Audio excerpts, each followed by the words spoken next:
modern industrialization in Ghana and Africa. It's a pleasure to be here. You know, in Ghana, when you greet people, you greet from the right to the left. Otherwise, they say you slap them. So, and the way we've arranged the people is great because we're going to start with Neville and then we'll go all the way down. And just a brief introduction about who we are and what we understand on the theme. And Neville will start with that, tell us who he is, who he represents, and then kind of lay the foundation for us. And we'll have this beautiful conversation on industrialization in Ghana and Africa. So, Neville, take it away, please. Yes, we're on.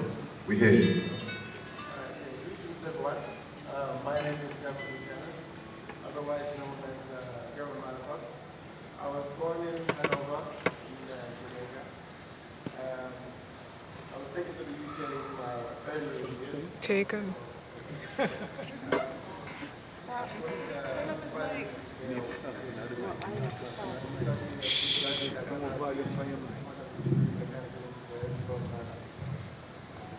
From Brunel University. I worked in the UK engineering industry for 30 years before resettling in Ghana in 2003. In Ghana, we've established a company, MCNN Services, an IT company. I'm the secretary of the August Garvey Foundation, and I'm also the president of the Ghana Caribbean Association. And of course, I'm a lifelong Garveyite and improvement. I think that covers that. All right, thank you very much. Next person. My name is Yao Boate. Yao means born on Thursday. And my surname is Boate, but I'm popularly known as Zozo. Yes, that means one step at a time. Life is about walking, walking deep and walking and walking.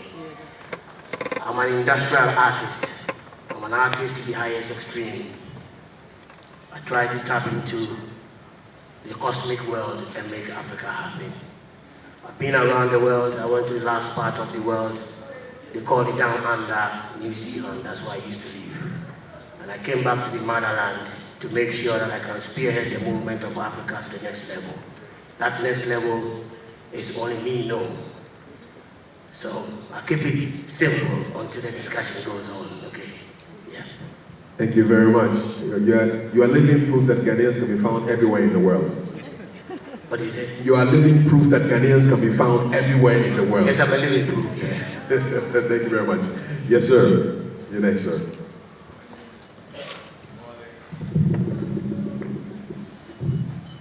Marley.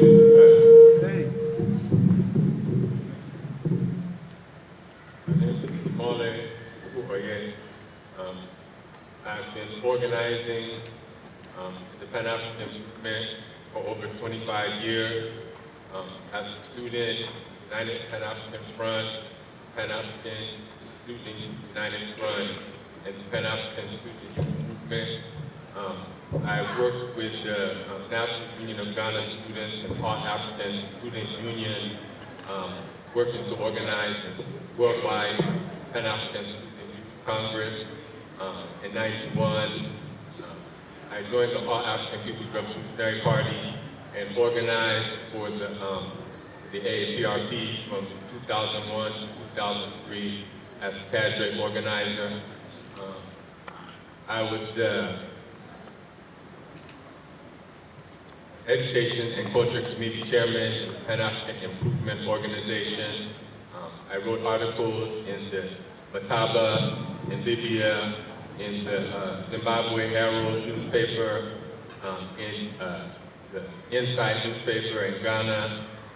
I've organized, spoke on university campuses, on radio stations. I was one of the lead organizers in the Gaddafi Victory March on the U.S. Embassy here in Ghana in 2011 against the U.S. military invasion of Libya. I wrote a feature article in the Zimbabwe Herald during the runoff election in support of President Mugabe, titled U.S. Neocolonialism, Victory to Mugabe, ZANU-PF. I've been working as a principal of a Pan-Africanist improvement school for 16 years now. That's basically the work that I've been doing over 25 years. Thank you very much, Shimole. Madam Friboma.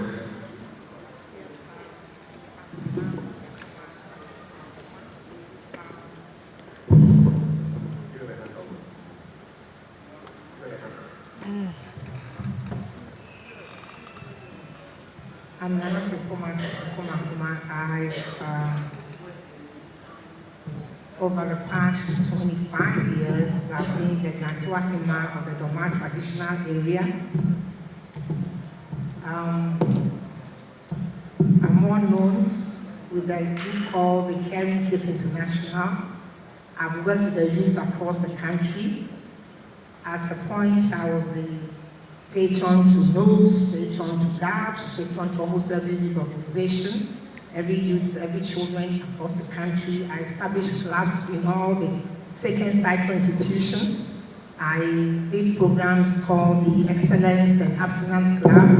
My passion has been to instill in young people the principles of success, as well as the belief in ourselves that we can be wherever we want to be, and also to be able to do what we've been brought here to do and create our own path and be the best for the past 25 years. Then I entered politics in 2012, so I had to let go of the stool. And I was the running mate to Abu Sakara at that time. Then in 2020, I became the chair and leader of the Convention People's Party, the CPP, which is a Commerce Party. So currently, as I sit here on the stool that was subject to Dr. Kwame Nkrumah stood on. And so I have a strong passion for Ghana, a strong passion for Africa, and I now have the opportunity to be able to do what I believe in, that indeed the Ghanaian and the African is capable of managing our own affairs, and we have to establish and demonstrate that capability. Thank you very much. And last but not the least. Can you hear me? Yes, you can. Okay, I was born Ingrid Andrea. Oh, St. Jude's High School. However, Girl. now in Jamaica, by the way. When growing up, my father was in business with books.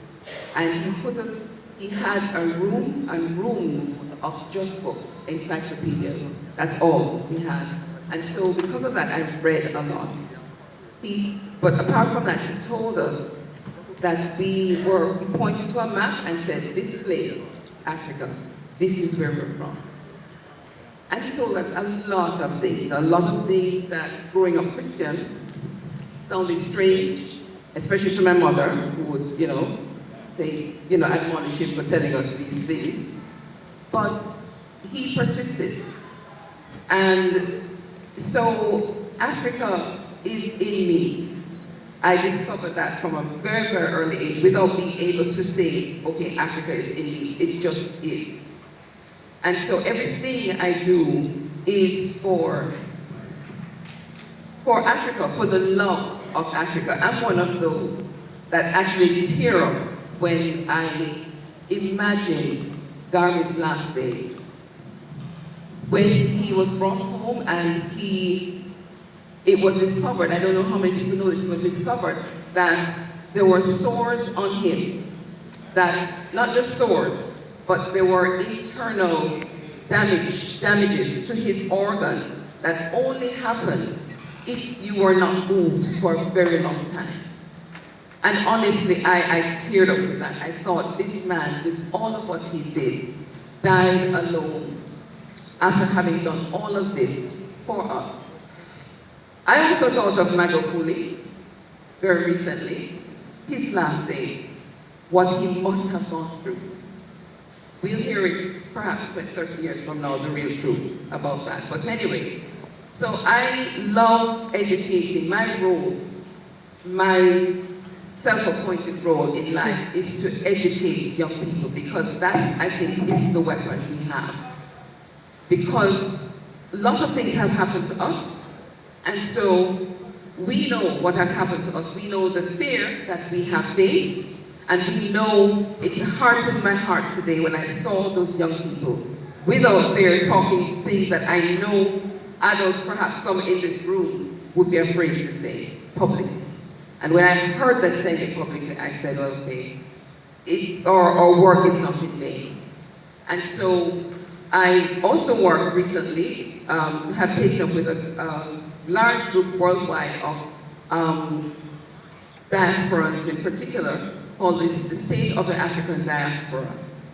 And one of our main missions, I'm in the Ministry of Education, is that we're creating a curriculum whereby across the diaspora, including in Africa, we are taught our history, whatever it is from our perspective. Yes. Everything now we learn is from somebody else's perspective.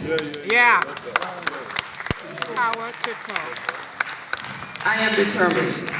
My children will tell you that I'm constantly talking. Sometimes I think they think I'm mad. I'm constantly talking, telling them what my parents told me, my father told me. My grandparents were Garvey cell organizers in Kingston, Jamaica. And we're also Maroons. So we have that fight in us. So having come to settled now in Ghana, I've been coming to Ghana for many years. I lived in South Africa for many years also. But having settled now in Ghana, they gave me the name Adjoa. So I am now Adjoa Adoma. Adoma, you know, Adjoa Monday born, and Adoma is God's grace, which I receive.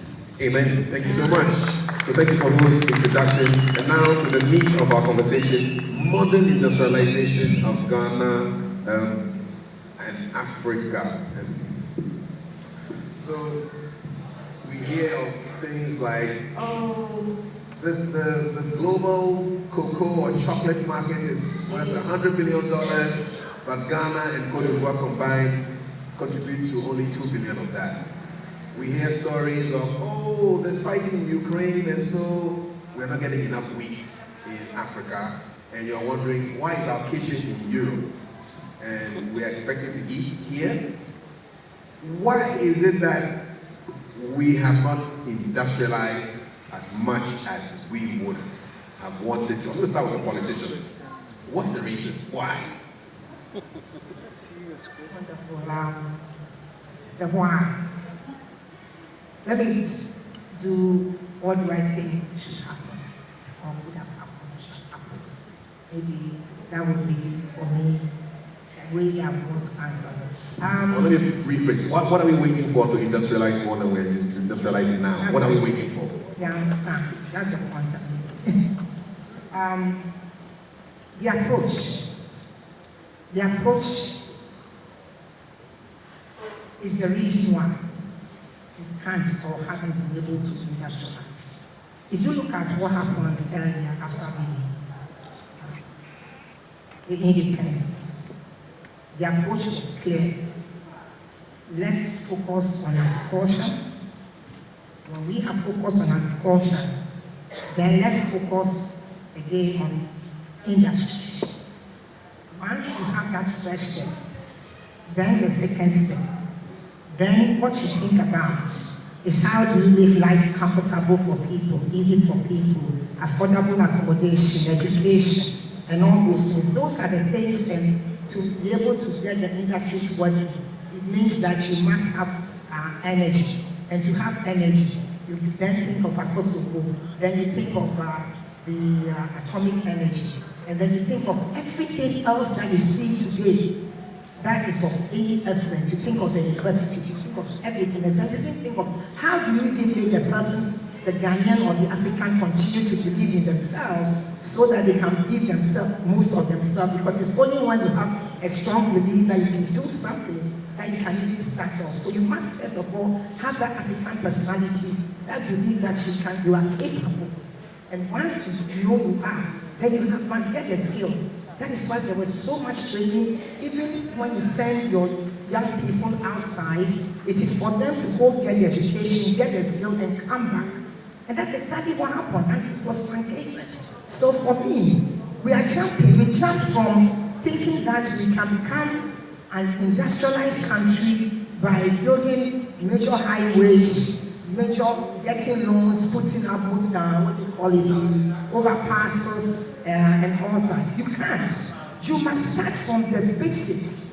And the basic is to make sure, because we are petty farmers across. Even till today, 60% of us are farmers. So you must make sure that the farmer is producing at least where the person, that nucleus area. You should not just jump into industrialization commercializing farms. You must focus on the farmer being able to produce, and when the farmer produces, as we did earlier, and make sure that there was the food distribution system. You must make sure that the farmer's produce can be absorbed into some production. And that is, for me, is lacking. And until that is done, we will jump and not be able to get there. So if you ask me why, I'll tell you the solution, what must be done. You must focus on agriculture and use that same system to be able to do some sort of industrialization. We don't have capital. Okay. So if you open your borders to trade, if you open your borders to free trading, and you say everybody should come in and take over your resources and your mineral, they will come in and take what is lucrative for them. They will come in and take your gold. They will come in and take your bauxite. They will come in and take your ore. But they won't focus on agriculture. So you have the problem we have here. Everything you would eat will be imported. Nothing, you will not be able to have enough to consume, to even think of exporting. All right. So I hear you on that about agriculture being primary, but you also said something which I thought was quite interesting, that before you can build, say, a motorway, the mentality has to be right. People have to have the confidence that they are who they are before we can start building skyscrapers and malls and things like that. Anybody want to respond to Dr. Zozo? Please walk into your comments. All right. I think I want to welcome everybody here that has made it all the way across the ocean and come back to Madagascar. Clap for yourself if you've made it back to Africa. Yeah. I want to break it down from a different level. Right. That is why I said that clap for yourself if you've made it back to Mother Africa. You're making it back to Mother Africa here. It's not only by your physical side, but there's a lot of spirituality to it. This was the wish of the ancestors that left the shores over here, that they wanted to come back. Any means necessary, they had to come back. So their offsprings are here today. It doesn't matter what struggle you are going through coming to Ghana, coming to Africa. But because the struggle has been like this for over years. When you guys left us, they didn't leave us alone. They were so busy with us. So the story they gave you guys over there and the story they gave us over here is two different stories. And that is why, as you are sitting down here, you are still wondering in your head, am I okay being in Ghana, or should I move back? It's going to be like that, but it's because you've been chosen for a path. Only few people in Africa are going to make Africa great. You don't need a lot of black people to change their consciousness. You need only a tiny bit of that to make that change. Correct. From 1472, when the ship landed in Shama, to 1957 of Kwame Nkrumah, do your calculation, it's 485 years of white domination in Africa. And that white domination in Africa was to change our being, spiritual being, physical being, our psyche, economic revolution. This life is all about plan. The whole life is about plan. A certain group of people made a plan to hit the continent that we were not aware of. And their plan, they came and they executed, and it was massive. The brain drain of Africa did not start only yesterday. It started from the days of the slavery. So that brain drain made us, all our ancestors that had the skill to develop Africa, were taken away to the outside world. So you come back to Africa today and you realize that How come Africa is not moving on? Where is the brain of Africa? It is because we've been disintegrated in a different way, and that was a plan of action. Somebody planned to make sure that he would do that for his economic and industrial revolution. Yes. Do you understand what I mean? People were not taken out of Africa to go and become only laborers on the land. They were resourceful people, people with brain, people with power, people with stamina, people with skill. If you look at the education of ancient Egypt right down to where we are now today, you realize that our people ruled and ruled and ruled. But what happened? If we were so powerful, how can't we be powerful now? So let's come down to the basics and how to attack it. Industrialization is a big topic. I wish we had come to the journey one by one like this before we come to industrialization. But here we are now, we'll try and make it happen. Africa needs to industrialize, but Africa needs to industrialize. Africa needs to focus on what we call creators, inventors, and innovators. The secret part of the world to move around, for you to have an industry, is somebody to sit down and create something. I was born in a tiny village. By the age of 7 years, I never saw a car that moved. I never saw a car that moved. The highest thing I saw after the age of 7 was a tractor. But by the age of 5, anybody that knew me in my little village is still small. I could put a moving vehicle together. That means that the concept of creation was already embedded in the African, like everybody else around the world. But what happened? In that village, everybody there sees you to be different, but your different is, oh, how come he's not studying everything everybody is studying? So Africa has created a lot of what we call bureaucrats, and they haven't created enough technocrats. And technocrats are the ones that are supposed to build where we are now. The world has moved to technology, and we don't have technocrats. How do you import people to come and industrialize the world for you? It's too expensive. That's why we can't deal away with Chinese. It's too expensive because we kiss the European asses because they have the master plan. But the blueprint, we had it. But that blueprint, we need to visit the education curricula and investigate how do we do a transfer of technology from the indigenous level to the modern level. If we don't have these platforms that we are talking about, anything we try to juxtapose on the top, it's like, you know what, you got cocoa and you want to put sugar in it. You're just waiting for the next sugar again. But the real cocoa, the maize that need to be grown, has a lot to go in it. So I want to talk about industrialization, but I want us to go back to the basics. Our education system now does not reflect who we are. It's education system that reflects the colonial footprints, that does not teach us what to do. Right. We don't do critical thinking, we don't do creativity, we don't do anything. So where are we? And it's black people all across the globe, not only Africa. That is what I'm saying. So black people, Africans for Africans, as Marcus Garvey, it wasn't only a jargon to write on, but it was also to superimpose the economic movement and the giant of Africa representing the world. So let's be the new Africa that goes around the world and also tell the technology story. I mean, I'll leave it for now. No, definitely. Thank you so much. So what I get from you is that you've got to have that innovative, creative spirit, and the educational system is critical. I'll come to Imole and Andrea pretty soon, but I want to bring